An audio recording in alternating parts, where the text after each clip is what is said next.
Hello, everyone, and welcome back to another episode of Citizen State. I'm Adam Fleeman. And I'm Fred Swan. And don't worry, we're still here at Ampersand in downtown Macon. Ampersand hasn't kicked us out yet. They're working on it. They're working trying. on it. We picked a new spot to film in. We want to kind of mix it up a little bit. Yeah.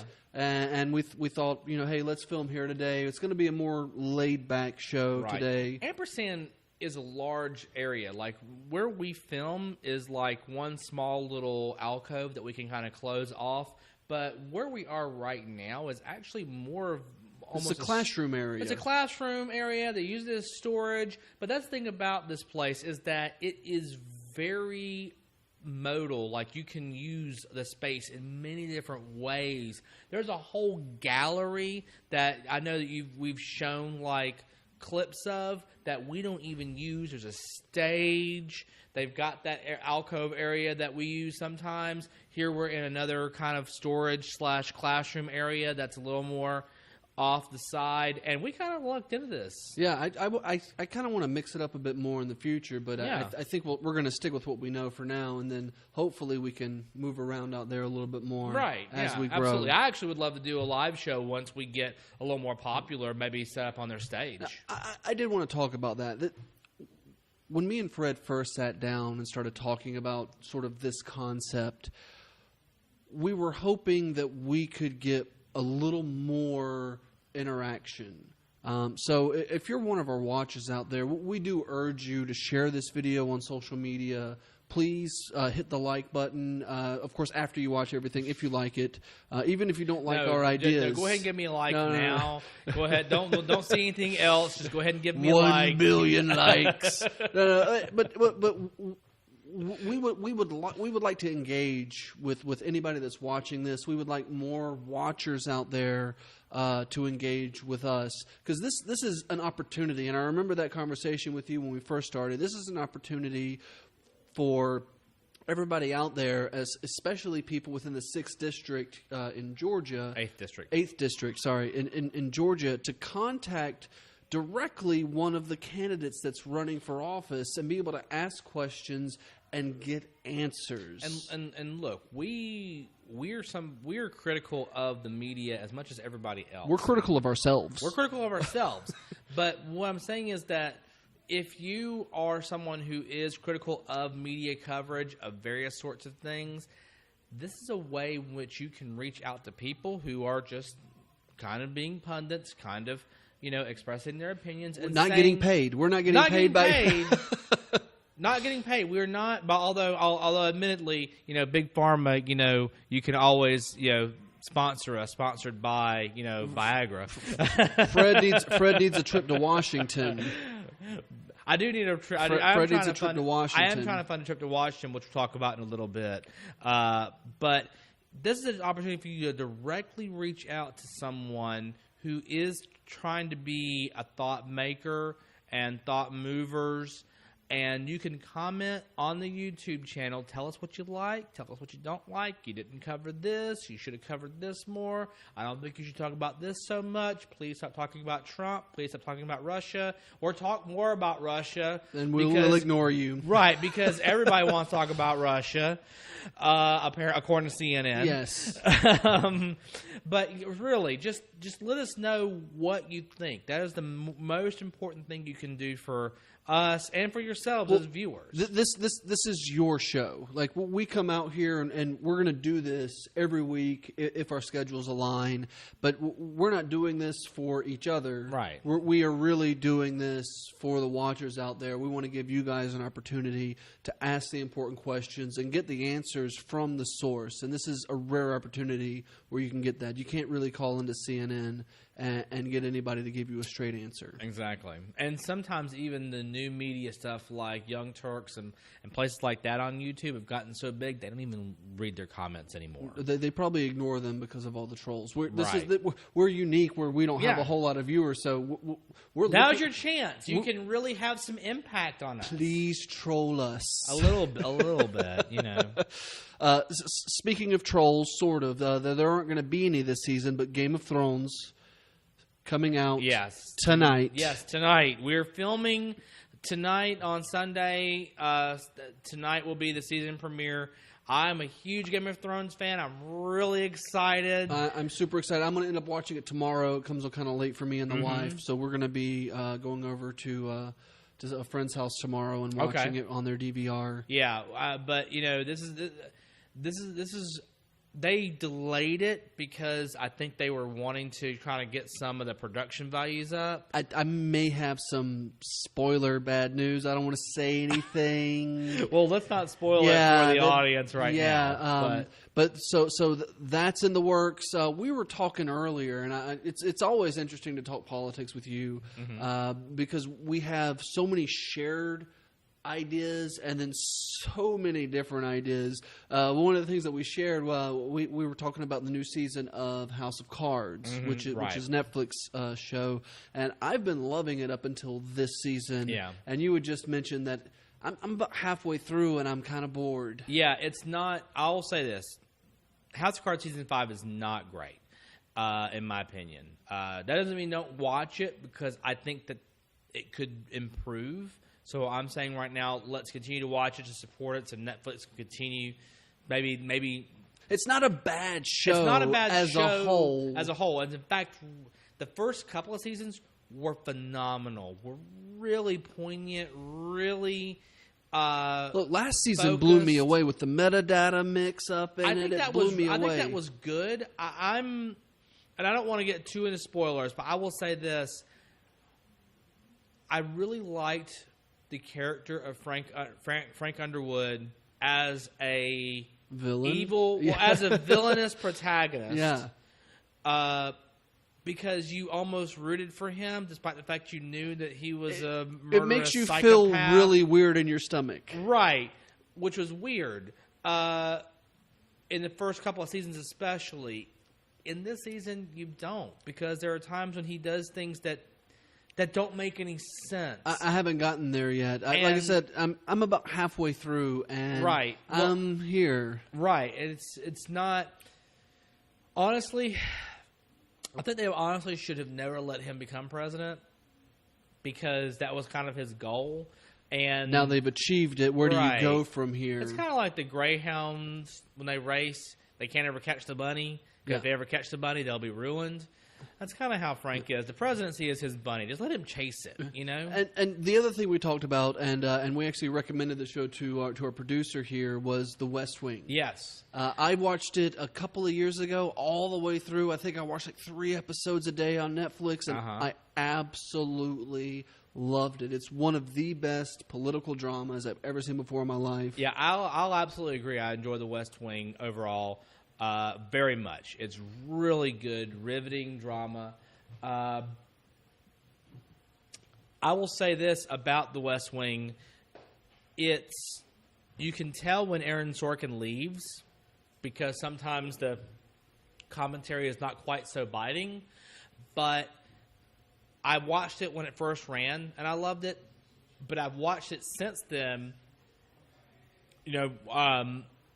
on Netflix, watching it, the way you do Netflix binge watching. Yeah, it's always a binge watch. And is interesting, I now see with a much more mature political perspective, I now see where a lot of times they are very critical, despite the fact that it's a liberal show with liberals running it and liberals acting in it, but it was also ahead of its time. They're very critical of the Clinton administration and of the many times that the Clinton administration made kind of these concessions to the right.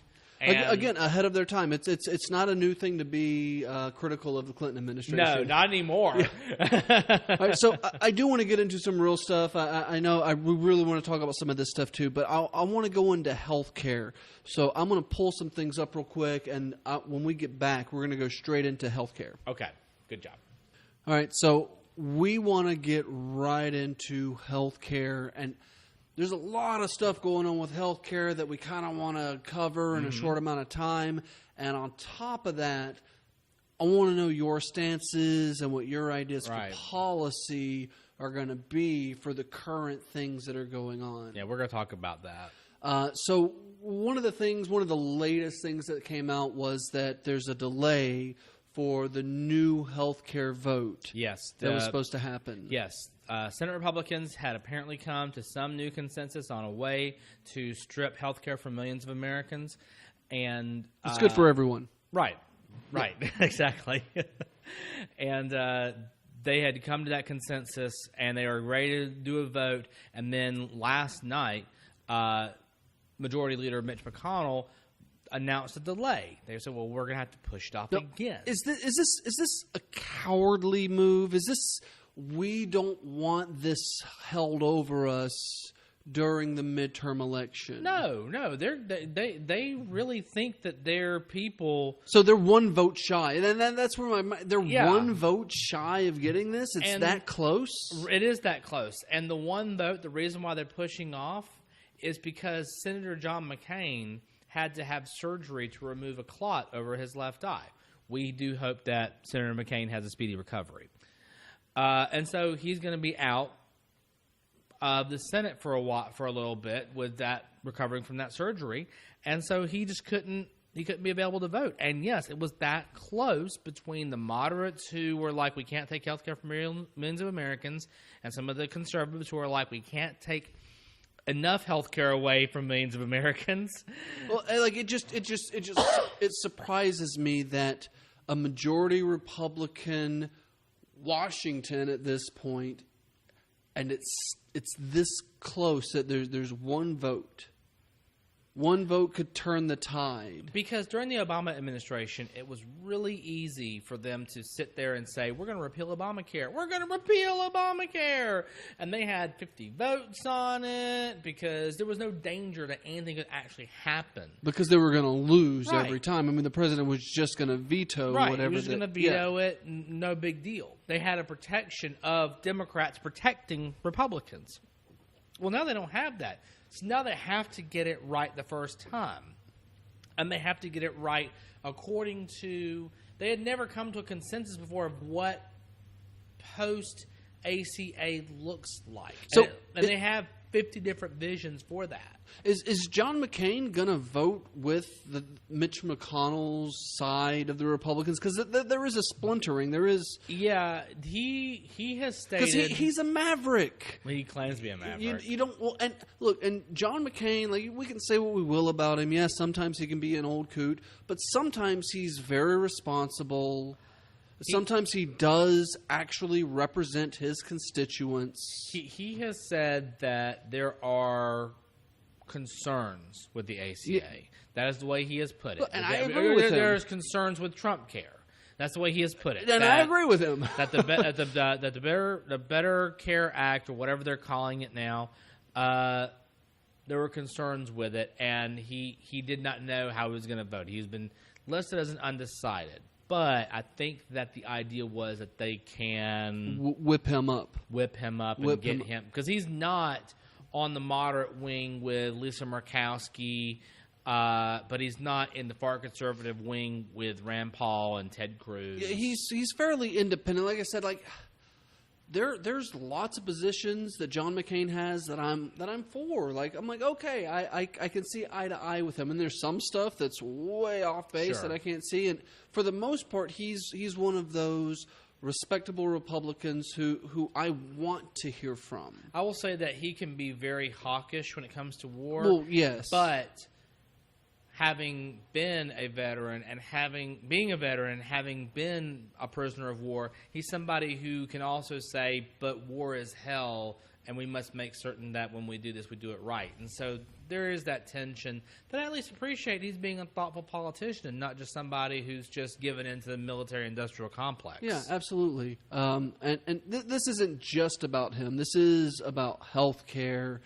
Specifically, this one is about the newest iteration of Trump care. Yeah. And there's something else that's happening, and it's a weird story that's popped up because it doesn't make a whole lot of sense.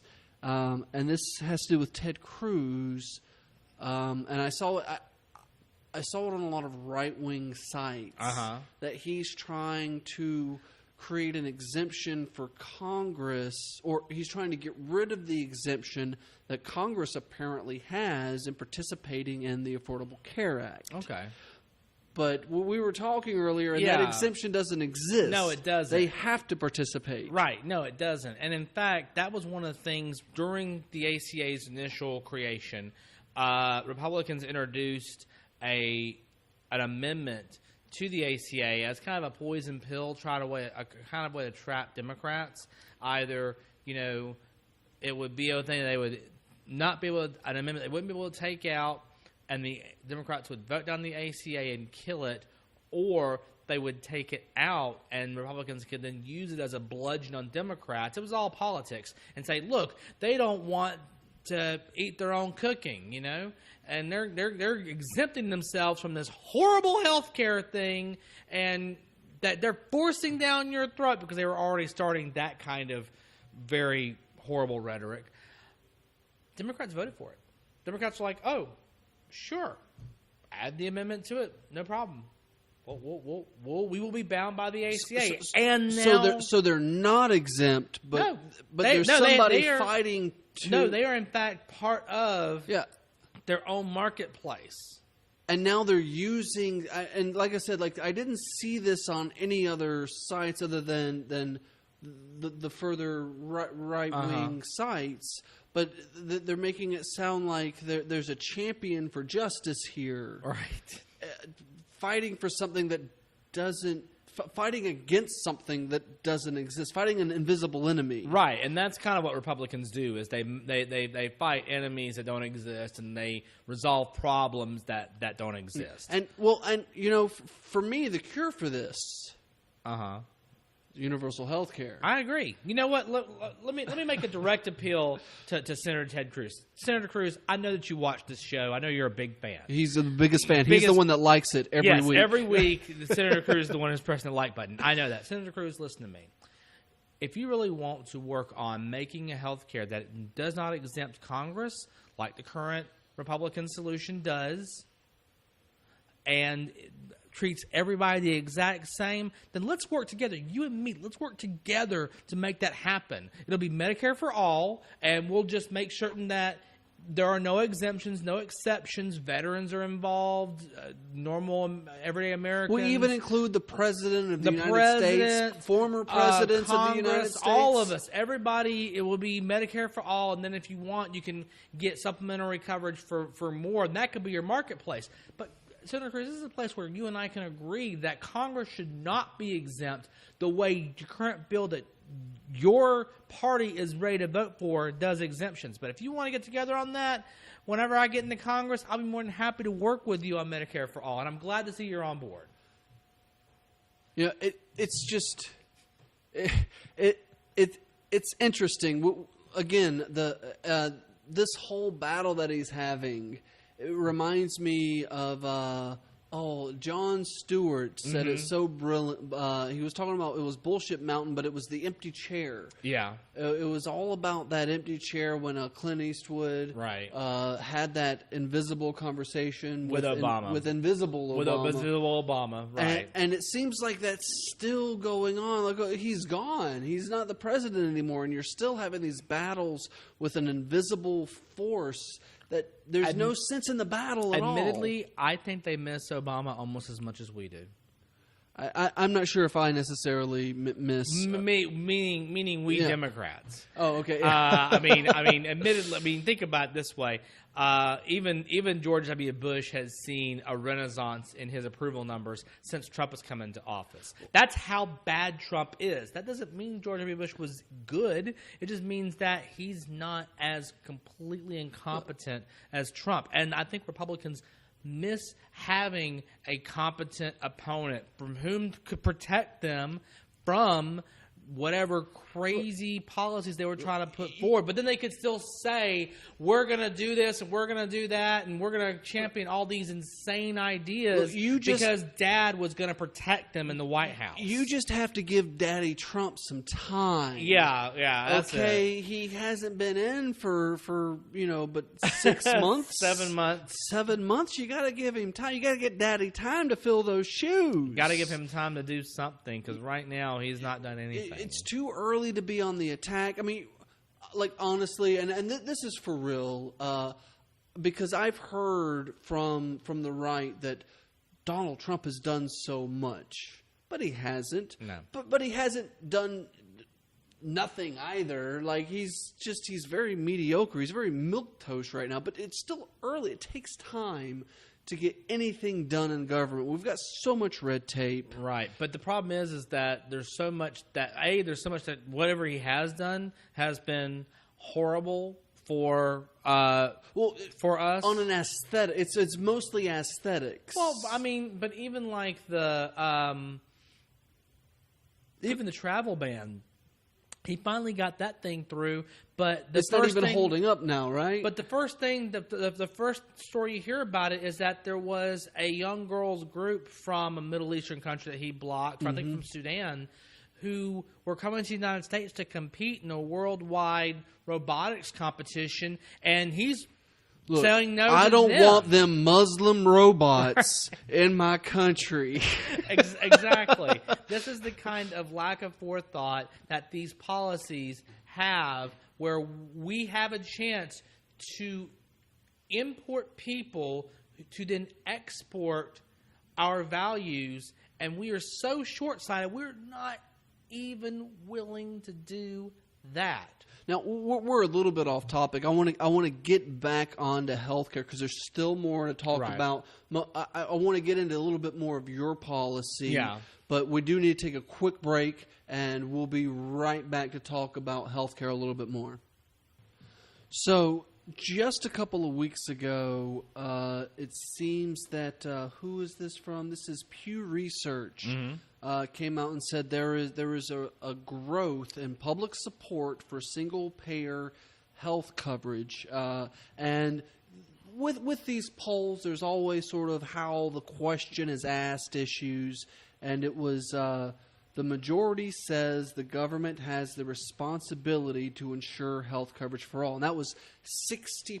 So it's not 51%. This right. is 60% say the federal government is responsible for ensuring health care coverage for all Americans, and 39% are saying that it's not the government's responsibility. I want to know what your stance is when it comes to single-payer health care. Well, I've obviously been a very outspoken advocate for Medicare for all as a single-payer solution. I think that is something that we can do and something we should do. When people ask, is health care a right? Should health care be a right? The technical answer is no. Rights are things that, you don't pay for them. You don't pay for them, but there are things that are inherent to you as a person, whereas health care is something more along the lines of services that are being provided. That being said, we are the richest, most powerful nation, not in the world, not in the free world, but in the history of the world. And we do have a moral imperative. It's our responsibility to take care of each other. To ensure that we are taken care of as Americans and make sure that Americans are taking care of each other. There's no reason why we can spend so much on defense. We can spend so much on the prison industry. On various other things, and we can't make certain that people don't have basic health care. Now, we're not talking about it seems superfluous things or it seems like we're elective surgeries. We're so willing on spending money on death and destruction, whether it's through the prison industry. We just spend massive amounts of money on our own prisons, right? Massive amounts of money to just bomb other countries, sometimes indiscriminately, but we don't even think about spending money on our own survival, right? Or even our infrastructure. That's a different conversation. And the issue is that we have these private prisons because they are run by corporations, but it's public funds coming into them. Yeah, we're still spending the money. We have a single payer for prison. Yes. Why can't we have a single payer for health care? We have a single payer for defense. We have a single payer for defense. Why can't we have a single payer for health care? Why can't we see that as a national priority, the same way we see crime and punishment, the same way we see national defense. Why can't we see the health of our citizens as a national priority? And I think that is the second part where I would go with that. Well, and with all these other news stories that we're hit with, which is really the same story over and over again, and sometimes it's a breakthrough and sometimes it's not.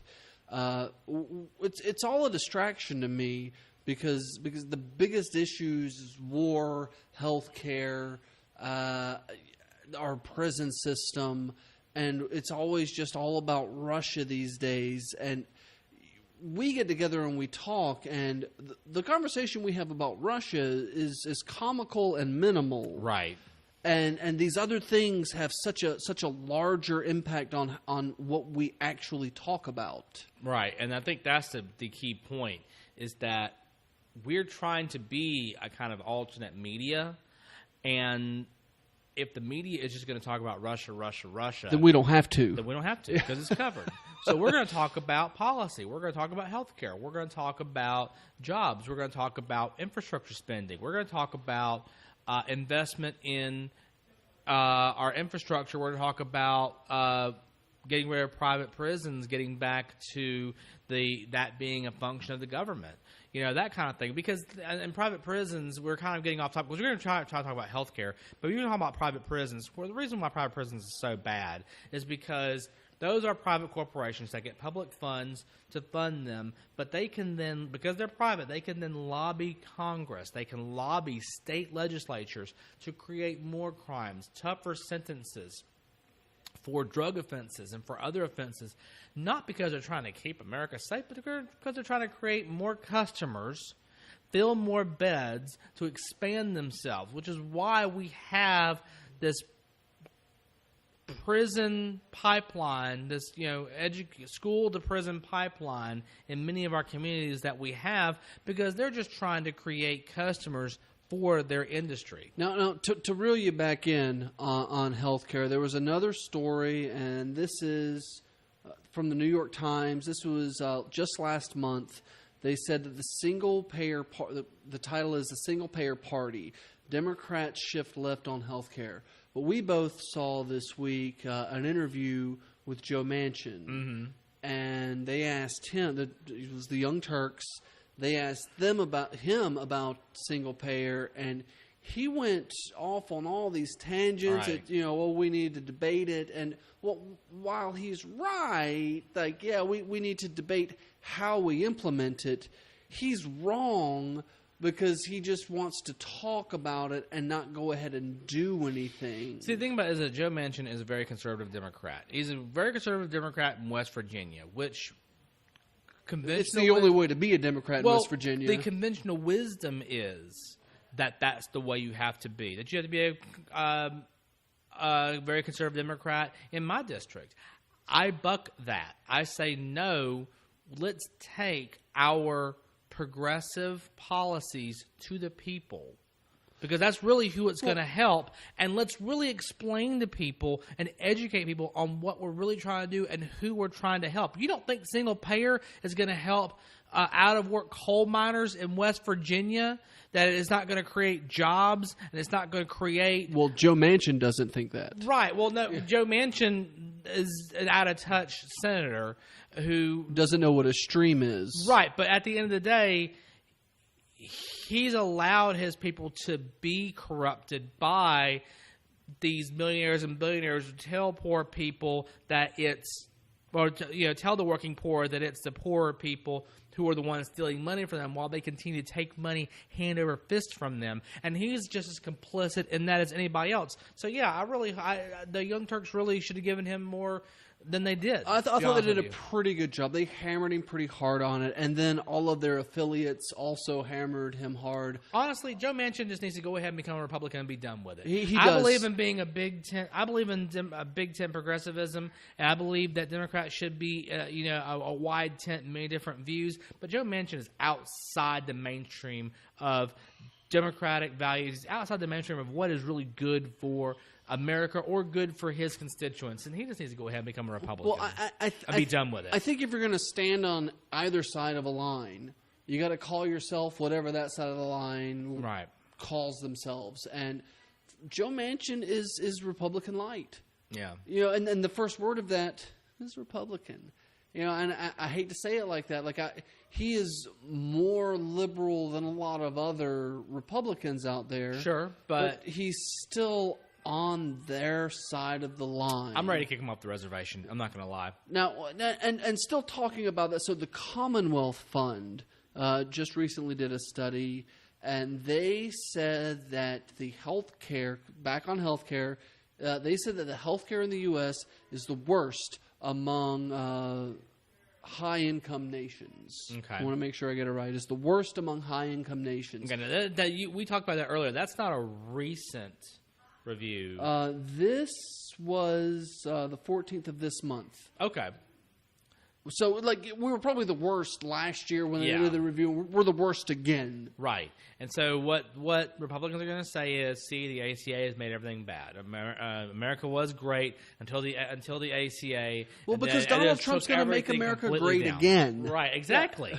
Exactly. So we were number one. We're number one. And then the ACA brought us down. In reality, it doesn't look like that at all. I'm looking at the chart. It doesn't look like that at all. Yeah, in reality, what is going on is the ACA has made things better, but not good enough to move our rank. And this was back in 2014. So this was it was early ACA. Right. So it hadn't really had a chance to make any moves yet. I would be surprised if by now we haven't moved our numbers to make ourselves better from the ACA, but the rank may not have changed because the ranking was against other countries that have universal health care of some form. The Netherlands and New Zealand are ahead of us. Right, exactly. A lot of people like to talk crap about Germany. They're way far. They're 3 ahead of us on this list, but they're above the average 11 country average. They're above that line. Right. We're below the line. We're below France. Remember freedom fries? Exactly. We're below French fries. That's how low we are on the scale. We're below here. France. If I remember correctly, you said that we were below England. We're below Canada. Canada. Who's close? Canada's not perfect. They'll tell you, it's okay. It's not great. And we're like, we wish we had you, Canada. And they'll be like, it's not great. Wouldn't it be nice if we had a health care that is enviable because it's, not great? Instead of being what we have now? And now here's the thing is that one of the things that I've heard a lot about when we're talking, the single-payer health has begun getting a lot more traction. Some people have begun to have to address it. And the answer that people give why we shouldn't have single-payer health care, why we shouldn't have Medicare for all, is because it will reduce innovation. That's their solution. They're like, we don't have as much innovation. Well, guess what?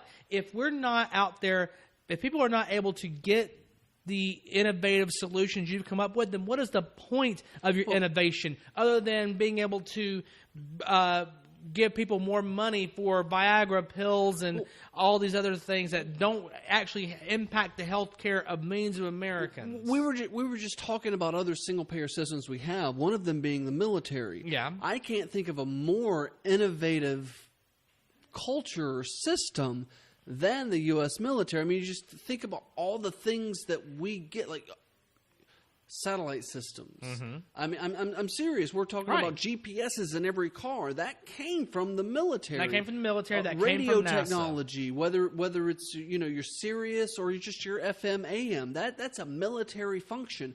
Most of the technology that we get that's outside of the healthcare realm or other realms is military inventions. Right. The idea that we will no longer have innovation is ludicrous on its face, and we need to laugh. Don't take it seriously. Laugh at them every time they say it, and say, "Please be serious with me just for one moment," because it is ludicrous on its face. Because we currently have single-payer systems that are innovative every single day. But to make sure I'm putting a fine point on it, even if we're making all these innovations, but people do not have access to them, what is the point? What's the point? Yeah. What is the point?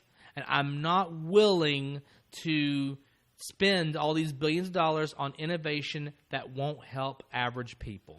So now that I've gotten you angry, how can people reach out to you to get their questions answered? Okay, I'm at Twitter at Fred Swan. You can look me up there.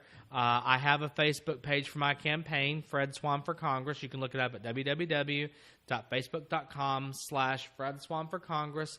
Right now, I am my social media manager, so if you send me a message, I'll be the one responding. And we'll put the links just down here, just below us. And what do you have coming up? Do you have any crowdfunding? We talked earlier about one of the things that you're doing. Tell us about that, and is there anything else? Well, right now, I've got an event coming up in Washington, D.C.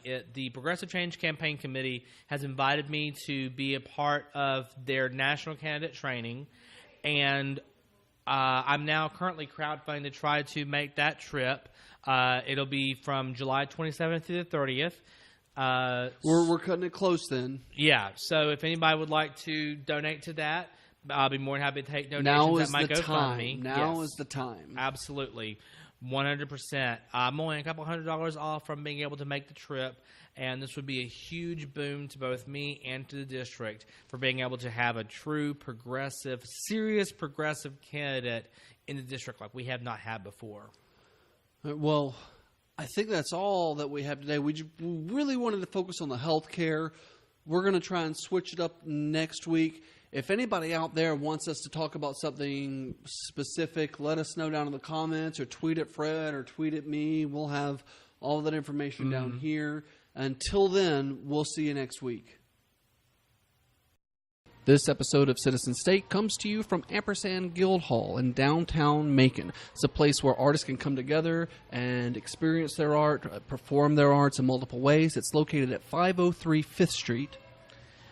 Ampersand Guildhall defines art in many different ways, from visual art and music all the way to political podcasts, including Citizen State.